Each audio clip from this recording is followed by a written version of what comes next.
नमस्कार, आदाब, जय भीम, सत श्री अकाल। मैं हूँ माजिद सिद्दीकी और आप देख रहे हैं फोकस हिंदुस्तान न्यूज़ चैनल। आज की ख़ास खबरें सब्सक्राइब करें, लाइक करें, शेयर करें। फिर आऊँगा एक ताज़ा खबर को लेकर माजिद सिद्दीकी।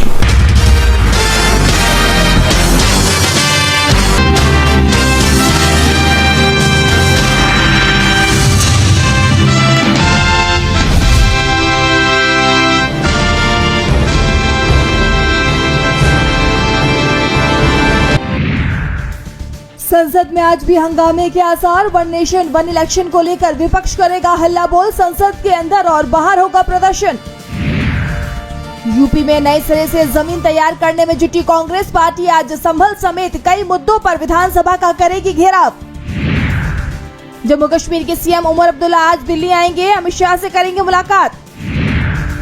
हिमाचल प्रदेश विधानसभा का शीतकालीन सत्र आज से होगा शुरू, 21 दिसंबर तक चलेगा सत्र। सुप्रीम कोर्ट कॉलेजियम में पेशी पर जज शेखर यादव को मिलेगी नसीहत। संवैधानिक रुतबे का ध्यान रखें, अल्पसंख्यकों को लेकर दिया था विवादित बयान। पूरा हरियाणा नापेंगे सीएम नायब, आज से धन्यवाद दौरा होगा शुरू। सभी 90 विधानसभा क्षेत्रों में होंगे कार्यक्रम। संभल में कटिया चोरों के खिलाफ बिजली विभाग की बड़ी कार्रवाई। इलाहाबाद हाई कोर्ट का बड़ा फैसला, किराएदार नहीं तय कर सकता मालिक संपत्ति का कैसे उपयोग करे। अजीत डोभाल वांग ही की मुलाकात से पहले बीजिंग का बयान, चीन भारत के साथ काम करने को है तैयार। भारत और ऑस्ट्रेलिया के बीच तीसरा टेस्ट, ऑस्ट्रेलिया की आधी टीम लौटी पवेलियन। सिराज ने स्टीव का किया शिकार। समंदर के बीच आर्टिफिशियल आइलैंड बनाने जा रहा है चीन, 2035 में पूरा होगा प्रोजेक्ट। सीरिया के अंदर बफर जोन में पहुंचे इजरायली पीएम, गाजा में संघर्ष विराम की बड़ी संभावना। उत्तर कोरियाई सैनिकों के शवों के चेहरे जला रहा है रूस, राष्ट्रपति जेलेंस्की ने लगाया खतरनाक आरोप। जनरल इगोर किरिलोव की मौत का बदला लेगा रूस, मॉस्को में हाई प्रोफाइल मीटिंग, कीव पर भयंकर पलटवार की तैयारी। चिड़े चक्रवात से हजारों की जान जाने की संभावना, भूखमरी बीमारी अराजकता का बड़ा खतरा। संकट में है बंगाल का जूट उद्योग, अब केंद्र से मदद की गुहार। जेन जेड एम्प्लॉइज को लुभाने का नया तरीका, पेड लीव से लेकर जिम की फीस तक दे रही है कंपनियां। भारत में सोने की हो रही है रिकॉर्ड तोड़ खपत, 300% से ज्यादा बढ़ा आयात। इलेक्ट्रॉनिक इंडस्ट्री में अपार संभावनाएं, सरकार से मिलेगी जरूरी मदद। और गोरखपुर यशवंतपुर सहित मार्ग बदल कर चलेंगी 17 ट्रेनें, 18 रहेंगी निरस्त।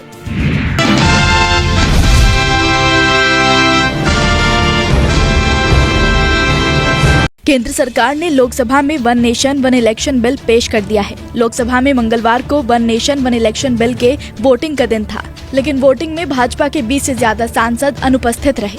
चूँकि भाजपा ने 3 लाइन का व्हिप जारी कर अपने सांसदों को सदन में उपस्थित रहने को कहा था, लेकिन फिर भी 20 सांसद गैर मौजूद रहे, जिसके बाद बीजेपी ने सभी अनुपस्थित सांसदों को नोटिस जारी करने का फैसला किया है। भाजपा सांसदों की अनुपस्थिति के पीछे के कारणों का अभी पता नहीं चल पाया है। रिपोर्ट के मुताबिक भाजपा ने अपने जिन सांसदों को नोटिस भेजा है, उनमें केंद्रीय मंत्री भी शामिल हैं। इनमें प्रमुख नाम जगदम्बिका पाल, शांतनु ठाकुर, BS राघवेंद्र, गिरिराज सिंह, ज्योतिरादित्य सिंधिया, विजय बघेल, भागीरथ चौधरी, उदयराजे भोसले, जयंत कुमार रॉय और जगन्नाथ सरकार भी शामिल हैं। भले ही इन सांसदों की अनुपस्थिति बिल के पारित होने में रुकावट नहीं बनी, लेकिन इसने विपक्षी कांग्रेस को ये दावा करने का मौका दे दिया कि सरकार के पास इस मुद्दे पर पर्याप्त समर्थन नहीं है। इसी मुद्दे पर कांग्रेस का कहना है कि यदि बिल के पक्ष में पर्याप्त समर्थन होता तो ऐसा नहीं होता।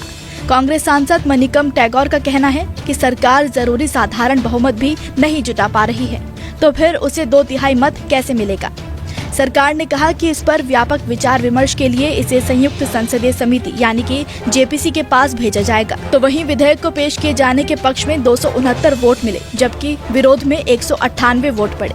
बता दें कि इससे पहले कानून मंत्री अर्जुन राम मेघवाल ने देश में लोकसभा और विधानसभा चुनाव एक साथ कराने के प्रावधान वाले संविधान, जिसमें 129वां संशोधन विधेयक शामिल है, 2024 और उससे जुड़े संघ राज्य क्षेत्र विधि विधेयक 2024 को लोकसभा के पटल पर रखा, जिनका विपक्षी दलों ने पुरजोर विरोध किया।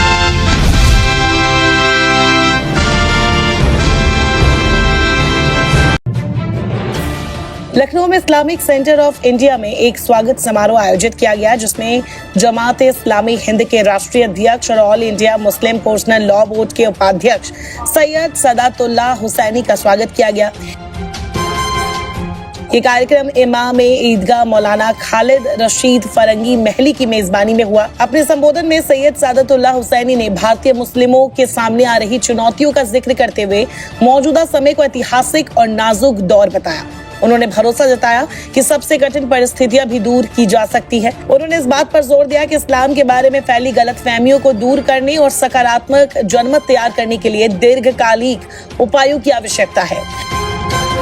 कार्यक्रम की अध्यक्षता करते हुए मौलाना खालिद रशीद ने लोगों से उम्मीद बनाए रखने और अपनी क्षमताओं का रचनात्मक उपयोग करने का आग्रह किया। उन्होंने नागरिकों के साथ भाईचारे और सद्भावना बढ़ाने की बात कही, ताकि इस्लाम की सच्ची छवि प्रस्तुत की जा सके।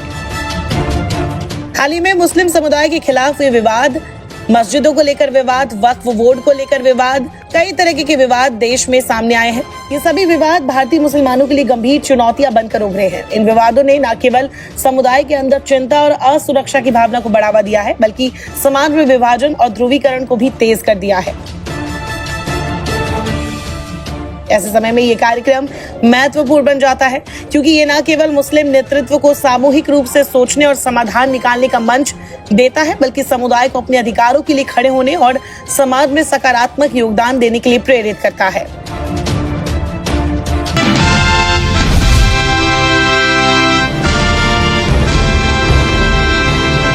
अतुल सुभाष के सुसाइड का मामला अभी शांत भी नहीं हुआ था कि अब गुजरात के बनासकांठा जिले में महिला के सुसाइड करने की घटना सामने आई है। 27 साल की महिला ने सुसाइड से पहले एक वीडियो रिकॉर्ड किया है। इसमें उसने अपने प्रेमी से माफी मांगी और कहा कि वह घर के झगड़े से तंग आ चुकी है।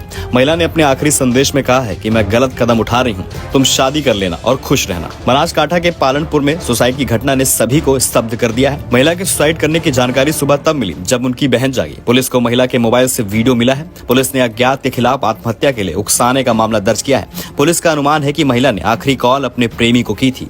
पुलिस के मुताबिक बनासकांठा जिले के पालनपुर में अपनी बहन के साथ रहने वाली राधा ठाकरे ने आत्महत्या करके जान दे दी। ब्यूटी पार्लर चलाने वाली राधा ठाकरे कुछ साल पहले अपने पति से अलग हो गई थी। राधा की बहन अलका ने कहा है कि मेरी बहन ब्यूटी पार्लर चलाती है। रविवार की रात वह घर लौटी, खाना खाया और फिर हम सो गए। अगली सुबह हमने उसे मृत पाया। जब हमने उसका फोन चेक किया तो हमें उसके द्वारा रिकॉर्ड किए गए वीडियो मिले। हमने सब कुछ पुलिस को सौंप दिया और हमें उस आदमी पर शक है जिससे वह बात कर रही थी। अपनी मौत से पहले राधा ने जो वीडियो रिकॉर्ड किया था उसमें उसने अपने बॉयफ्रेंड से माफी मांगी थी। उसने कहा था कि मुझे माफ कर दो, मैं तुमसे पूछे बिना गलत कदम उठा रही हूँ। दुखी मत हो, खुश रहो, जिंदगी का मजा लो और शादी कर लो। ये मत सोचो कि मैंने आत्महत्या कर ली है। मैं हाथ जोड़कर माफी मांगती हूँ। अगर तुम खुश होगे तो मेरी आत्मा को शांति मिलेगी।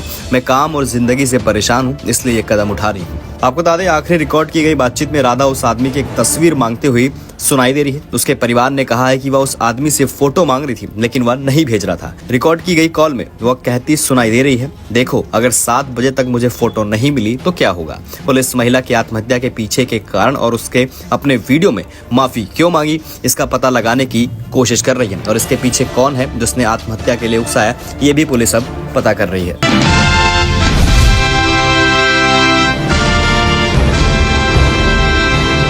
लोकसभा में इन दिनों जहां one nation one election bill को लेकर संसद में तीखी बहस देखने को मिल रही है, इस बीच वायनाड से उपचुनाव जीतकर लोकसभा में आई प्रियंका गांधी का बैग भी काफी सुर्खियां बटोर रहा है और उनके बैग को लेकर भी सियासत गर्मा गई है। दरअसल बीते दिनों प्रियंका गांधी एक बैग लेकर पहुंची थी जिस पर फिलिस्तीन लिखा हुआ था। प्रियंका गांधी के फिलिस्तीन समर्थन पर कई नेताओं ने सवाल उठाए थे। इस बीच प्रियंका गांधी आज दूसरे बैग के साथ संसद पहुंची, जिस पर बांग्लादेश के हिंदुओं के समर्थन में नारा लिखा था।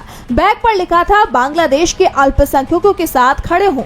वहीं जब प्रियंका गांधी से उनके फिलिस्तीन बैग पर विवाद के बारे में पूछा गया तो उन्होंने बीजेपी की आलोचना को खारिज कर दिया। उन्होंने कहा, मैं अब क्या कपड़े पहनूंगी ये कौन तय करेगा? ये सामान्य प्रत्य सत्ता है कि आप ये भी तय करते हैं कि महिलाएं क्या पहने। मैं ऐसा नहीं मानती, मैं वही पहनूंगी जो मैं चाहती हूँ। मैंने कई बार कहा है कि इस बारे में मेरी क्या मान्यताएं हैं। अगर आप मेरे ट्विटर हैंडल को देखें तो मेरी सभी टिप्पणियां वहाँ हैं। बता दें कि इससे पहले सोमवार को लोकसभा में शून्यकाल के दौरान अपने संबोधन में प्रियंका गांधी ने सरकार से बांग्लादेश में अल्पसंख्यकों के खिलाफ अत्याचारों का मुद्दा उठाने का आह्वान किया था। उन्होंने केंद्र से हिंदुओं और ईसाइयों की सुरक्षा सुनिश्चित करने के लिए ढाका के साथ कूटनीतिक रूप से बातचीत करने का आग्रह किया था।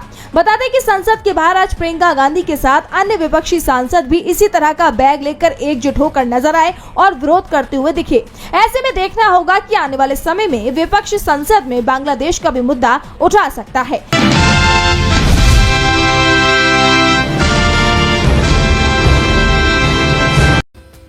अवैध अतिक्रमण के खिलाफ उत्तर प्रदेश में मुख्यमंत्री योगी आदित्यनाथ का बुलडोजर गरज रहा है। अब योगी का बुलडोजर बीजेपी ऑफिस पर चला है। मामला बलिया का है, जहां प्रशासन ने बीजेपी ऑफिस पर बुलडोजर कार्रवाई की है। इसके बाद से पूरे इलाके में यह घटना चर्चा का विषय बना हुआ है। वहीं बीजेपी ने प्रशासन की कार्रवाई की आलोचना की है। बीजेपी का कहना है कि प्रशासन ने गलत तरीके से कार्रवाई की है। इससे पहले मंगलवार को नगर पालिका परिषद, जिला प्रशासन और पुलिस की संयुक्त टीम बुलडोजर के साथ भारतीय जनता पार्टी के कार्यालय पहुंची, जहां कथित तौर पर बनाए गए ऑफिस पर बुलडोजर चलाया गया। इस दौरान भारी संख्या में पुलिस फोर्स की तैनाती भी की गई थी। बीजेपी ऑफिस पर एक्शन हुआ तो पार्टी के जिला उपाध्यक्ष सुरेंद्र सिंह ने बुलडोजर कार्रवाई पर सवाल उठा दिए और कहा कि हमें अपनों ने लूटा, गैरों में कहां दम था। बीजेपी नेता ने कहा कि यह कार्यालय लगभग 4 दशकों से वहां मौजूद था। प्रशासन ने हमारे कार्यालय को गलत तरीके से निशाना बनाया है।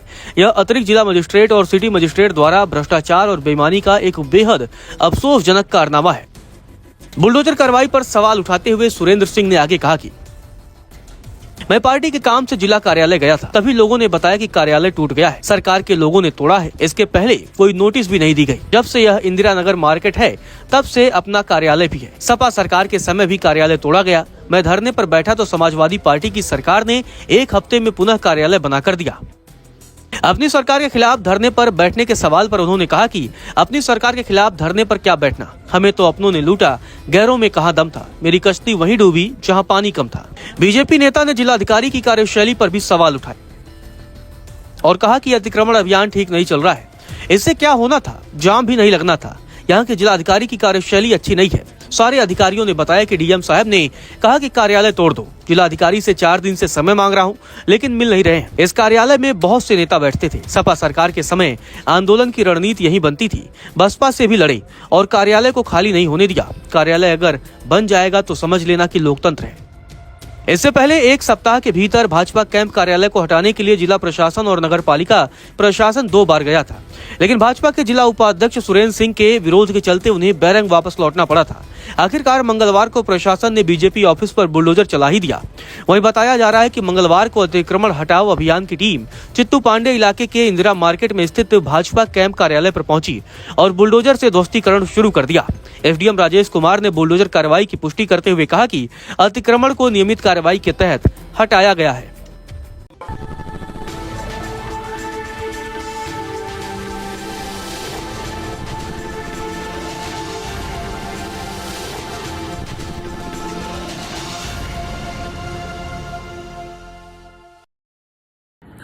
दोस्तों आज मैं आपको बताने वाला हूं कि अगर आपकी बॉडी में मैग्नीशियम की डेफिशिएंसी हो जाए तो आपको क्या क्या प्रॉब्लम हो सकती है। सबसे पहले इंसोमेनिया, नींद ना आना, स्लीपिंग डिसऑर्डर, इंसान सारी रात करवटें बदलता है, नींद नहीं आती, स्ट्रेस लेवल, एंजाइटी बढ़ जाती है इससे, क्योंकि कोर्टिसोल हार्मोन को रोकने में मदद करता है। और अगर आपकी बॉडी में मैग्नीशियम नहीं है तो कोर्टिसोल बढ़ जाता है, जिसकी वजह से स्ट्रेस और एंजाइटी हो जाती है। मूड स्विंग्स, इंसान को पता नहीं चलता उसके मूड स्विंग्स होते हैं, थोड़ी थोड़ी देर में गुस्सा आना, थोड़ी थोड़ी देर में चिड़चिड़ापन होना, क्योंकि ये सेरोटोनिन हार्मोन को बढ़ने में मदद करता है। अगर आपकी बॉडी में less magnesium is equal to less serotonin, और सेरोटोनिन हैप्पीनेस का हार्मोन है। अलावा इसके ये फटीग को भी कम करता था। अगर आपकी बॉडी में मिनरल डेफिशिएट है, अगर आपकी बॉडी में मैग्नीशियम नहीं है तो आपको थकावट बहुत जल्दी फील होगी, जरा सा काम करती है आपकी बॉडी थक जाएगी। पुअर डाइजेस्टिव सिस्टम, ये डाइजेस्टिव सिस्टम को भी मैनेज करने में बड़ा शानदार प्ले करता है। और अगर इसकी डेफिशिएंसी है तो कॉन्स्टिपेशन, डायरिया जैसी प्रॉब्लम हो जाती है। माइग्रेन बहुत खतरनाक प्रॉब्लम है। माइग्रेन अगर डेफिशिएट है आपकी बॉडी मैग्नीशियम से तो आपको माइग्रेन की प्रॉब्लम भी हो सकती है। ब्लड प्रेशर, अगर आपकी बॉडी में मैग्नीशियम कम है तो आपको ब्लड प्रेशर की प्रॉब्लम हो सकती है। इरेगुलर हार्ट बीट, ये हार्ट बीट का बढ़ जाना, कम हो जाना, बढ़ जाना, कम हो जाना, मैग्नीशियम डेफिशिएंट होने की निशानी है। ऑस्टियोपोरोसिस, बोन हेल्थ वीक हो जाती है, क्योंकि आपकी बॉडी का 60% जो मैग्नीशियम है वो आपकी बोन्स के अंदर होता है। अगर आप बाहर से मैग्नीशियम नहीं ले रहे हैं तो आपकी बॉडी जो है वो हड्डियों में से लेना शुरू कर देती है, जिसकी वजह से ऑस्टियोपोरोसिस की प्रॉब्लम भी हो सकती है, आपकी हड्डियां कमजोर हो जाती हैं। और मसल क्रैम्पिंग, मसल क्रैम्प, नस पे नस का चढ़ जाना, मसल्स पे अकड़ जाना, बिल्कुल चलना मुश्किल हो जाता है। तो मसल क्रैम्पिंग भी तभी होती है जब आपकी बॉडी में मैग्नीशियम की डेफिशिएंसी हो। और दोस्त, हमारे यहाँ 90% से ज्यादा लोग मैग्नीशियम डेफिशिएंसी के शिकार हैं। कहां से मिलेगा मैग्नीशियम, कितनी मात्रा में लें, किस क्वालिटी का लें? तो उसका जवाब है वेस्टीज प्राइम CMD। इसके अंदर आपको भरपूर मात्रा में मैग्नीशियम मिलेगा, आपकी सारी प्रॉब्लम सोल्व हो जाएगी। Thank you so much. दर्शकों, देख लिया आपने हमारे वीडियो को। हमें खुशी होगी कि आपने हमारे न्यूज़ को लाइक किया और दूसरों को शेयर किया। अगर अभी तक हमारे चैनल फोकस हिंदुस्तान को सब्सक्राइब नहीं किया है तो तुरंत सब्सक्राइब करें, कमेंट करें और बेल आइकॉन को प्रेस करें। हम हाजिर हैं खबर के लिए।